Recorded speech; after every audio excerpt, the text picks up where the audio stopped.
Buongiorno da Taglio di Po, siamo con la signora Norina Bressan, un'icona di tutti i commercianti tagliolesi, perché la signora Norina è da 70 anni dietro a un banco.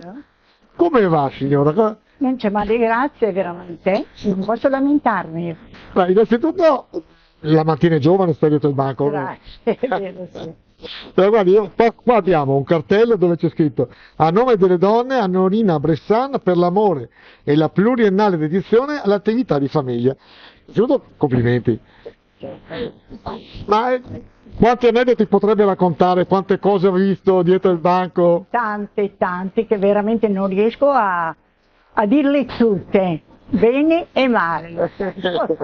Però, no, onestamente, la mantiene molto giovane, Esatto. lavorare. Oltre il lavoro, anzi, mi fa piacere essere sempre partecipe. Ecco, un'altra cosa che ci stupisce è che lei è riuscita a coinvolgere 3 generazioni della sua famiglia. Esatto.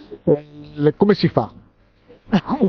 Ci vuole pazienza, ci vuole rispetto e andare bene con tutte le famiglie, dai piccoli e dai grandi. Ecco, quella è la cosa unica. Quindi siamo arrivati alla 3ª generazione, lei si augura anche la 4ª e la 5ª che continui il suo lavoro? Ma spero, no. E tanto lei in ogni caso sarà dietro il banco. Certo, se posso continuo.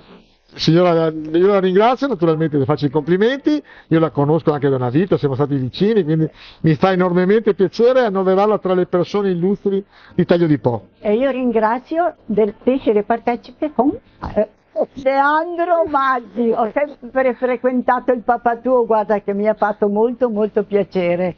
Ecco. Grazie Norina. Prego di nuovo. Faccio vedere il suo posto di lavoro, la nuora, ma soprattutto la protagonista, lei. Grazie. Grazie Norina ancora. Grazie.